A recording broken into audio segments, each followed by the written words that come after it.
This is Project Morality, and my name is Mark Wiegand, and I do need to know any more. Occupational, where are you saying religiously or wherever, what's your opinion on that, and just anything else you want to know? Okay, in terms of where I stand, religiously Christian and Christian upbringing, but I'm also kind of interested in kind of a wider notion of where Christianity fits in,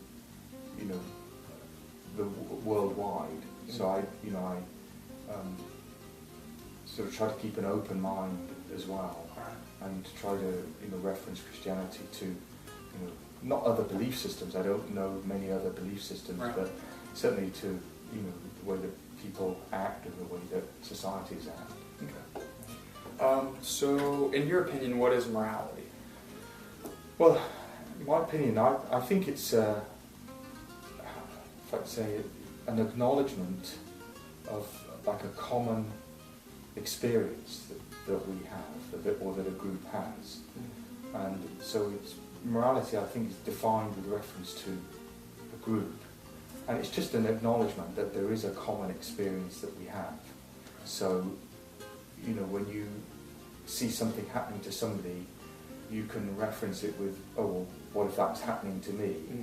And vice versa. So, but just an acknowledgement that we do have that common experience, we do have shared dependencies, and we are reliant, as we live in a society, on each other's actions for the good of individuals and for the good of the whole. So you would say that morality is something that's subjective to every race, culture, and time, essentially? Not necessarily. Well, there's probably a subjective component, but of course, the wider that group gets, the less subjective it becomes. And I think that there is actually an objectivity that one can get to, in thinking about questions about morality, that may actually go against what any particular one society might think of for themselves as being good. What might you think would be an objective moral that they would? I'm really thinking of examples of a prisoner's dilemma, for example. Okay. The prisoner's dilemma problem, where you say, well, this would be good for me, but not good as an outcome for our entire group. I think you can take that same argument and say, well, this would be good for our group, but not good as an outcome for all of these groups.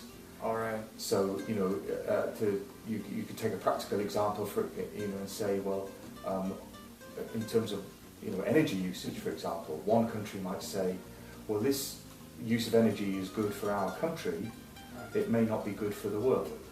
Okay. So, definitely. Whether something subjective or objective, I mean, subjectively that country may look at one thing, but I think there is an objective. The wider you go, the more objective you get. I mean, you can definitely see that in China, for example, where their factories and their production is just amazing, and it's great for their country and their economy, but not great for the world scale with all the pollution that they produce. Okay. I see. So I guess to take that away from game theory and mathematics, we could say, and a political scale, that's essentially sort of a utilitarian perspective on it. What's good for our group as opposed to what's good for the major group at stake here. So, are you familiar with the Christian golden rule? I am. Do unto others as you would do unto others, yes. What is your opinion on this? I think it's it's a useful kind of summary. It's an easy thing to refer to, and it's an easy thing for people to understand quickly, because you can refer to something, use yourself as the reference point, in other words, and say, okay. But I think it has its limits in that, I think it is, just a useful device, if you like, to get you thinking about, look, there is a wider context than yourself. So useful, but not everything, I would say. Okay. Yeah. I think Kant would agree with you on that topic, is that he used the golden rule as sort of his categorical imperative, the main driving force of his moral philosophy, but he definitely modified it. Mhm. So rather than saying, do unto others as you have them do unto you, he said, make all of your influential actions, all of your major actions, as if that action would become a universal law or maxim. Right. So as if that would be something that would affect everyone and everyone could abide by that law. So. Yeah, because I mean, there are limits if you take it literally. You know, that person might be a masochist. Right. Yeah. Okay, well, it wouldn't be good for them to follow that. Well, that would backfire on them too, because then everyone would be able to kill them as well, and it would essentially defeat the purpose. So I see what you mean. Are you familiar with the George Zimmerman and Trayvon Martin case? You know, I am but not familiar with all of the more recent uncoverings and evidence. Basically, rid it of the controversy. Just look at it for what it is someone shooting another person out of self-defense. Really, that's just the example I'm trying to evoke here. Mm-hmm. So, what is your opinion, essentially, on shooting someone out of a feeling of self-defense? I don't know. I think, with reference to that case, I think, I can envisage. I haven't seen all the evidence, and you have to, rely on the justice to take its course. But, I could envisage a situation where an individual, is armed. Sees something, thinks it's suspicious, and through being armed decides, I can do something about this. Okay. But they may have misinterpreted what they've seen. I can also envisage a situation where somebody who's unarmed, is being followed by somebody who doesn't know why they're following them, who thinks an attack is imminent, and decides it's going to be safer for me to precipitate this attack so I can see what's coming, rather than wait for it to happen. Right. And, without knowing all of the evidence, because we may never know which one of those things transpired. So, more widely to your question now about, what do I think about shooting in self-defense?